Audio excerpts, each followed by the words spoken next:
He walked out the front door, kissed his wife goodbye, and said he'd be home for dinner. Hours later, his car was found abandoned by the side of the road. His phone was off, his wallet untouched, and he was never seen again. This is the story of a man who left for work and vanished into thin air. It was June 14, 2005, in Cedar Falls, Iowa, a town of small businesses, quiet neighborhoods, and the kind of place where life seemed simple. 40-year-old Mark Reynolds lived here with his wife Dana and their 2 kids. He wasn't a drifter. He wasn't reckless. He was the kind of man who showed up to work early, coached Little League, and always kept his word. On that Tuesday morning, nothing seemed unusual. Mark left home at 7:15, heading to his office at an insurance firm across town. He wore his gray suit, carried his briefcase, and promised his daughter they'd get ice cream that night.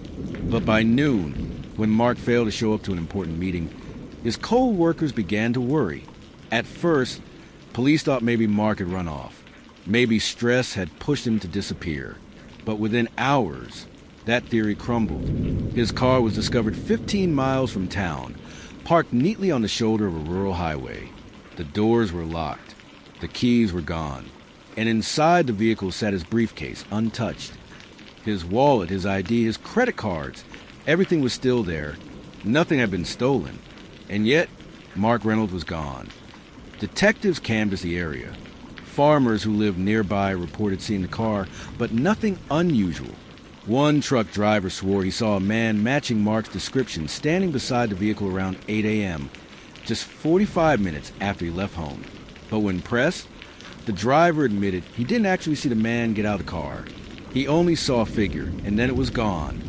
Mark's phone pinged one final time at 8:07 a.m., connecting briefly to a cell tower near the highway. Then silence. The device was either shut off or destroyed. His wife, Dana, insisted he wasn't the type to abandon his life. She told detectives, Mark would never leave us. Something happened to him. Theories spread quickly. Was it a robbery gone wrong? A kidnapping? A secret double life? Police investigated his bank records, his emails, his private calls. Nothing. No suspicious payments. No secret relationships. No signs he was planning an escape. Then came the first disturbing clue. A jogger found a shoe, Mark's size, Mark's brand, lying near a ditch a quarter mile from his abandoned car. But only one shoe. The other was never found. Search teams scoured fields, rivers, and wooded areas with dogs, helicopters, and volunteers. Nothing. It was as if Mark had stepped off the road and simply evaporated. The lack of evidence only deepened suspicion. Some believed he had been abducted. Others whispered darker theories, that he'd staged his disappearance to start over somewhere new. But Dana never believed that. She clung to the image of her husband promising ice cream for their daughter the night before. He was happy, she said. He had no reason to run. Someone took him. Then, weeks later, a chilling discovery.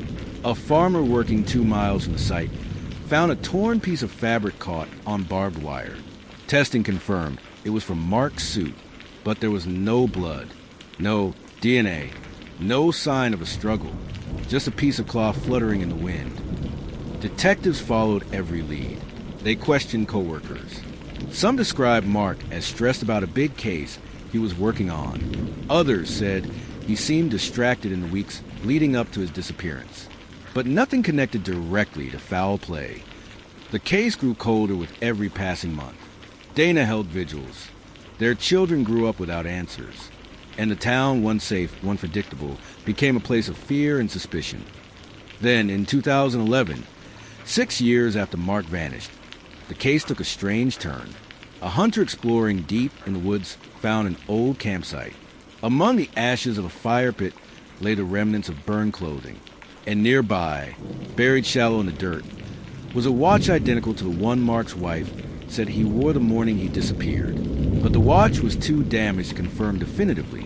Police couldn't prove it was his. With no body, no weapon, and no suspects, investigators were left with little more than fragments. A locked car, a missing shoe, a torn piece of fabric, a burned watch, clues that seemed to point in every direction and nowhere at all. Today, nearly 2 decades later, Mark Reynolds' case remains unsolved. His wife Dana eventually moved away, unable to bear driving past the highway where his car was found. His children are grown, still haunted by the question of what really happened to their father. Mark Reynolds left for work one ordinary morning and never came back. No ransom, no body, no goodbye. Just a man who vanished on the side of the road. So, what do you think happened to him? Was he abducted by a stranger? Targeted by someone he knew? Or did Mark choose to walk away, leaving behind a life no one knew he wanted to escape? Drop your theory in the comments below, because the mystery of Mark Reynolds is still waiting for an answer.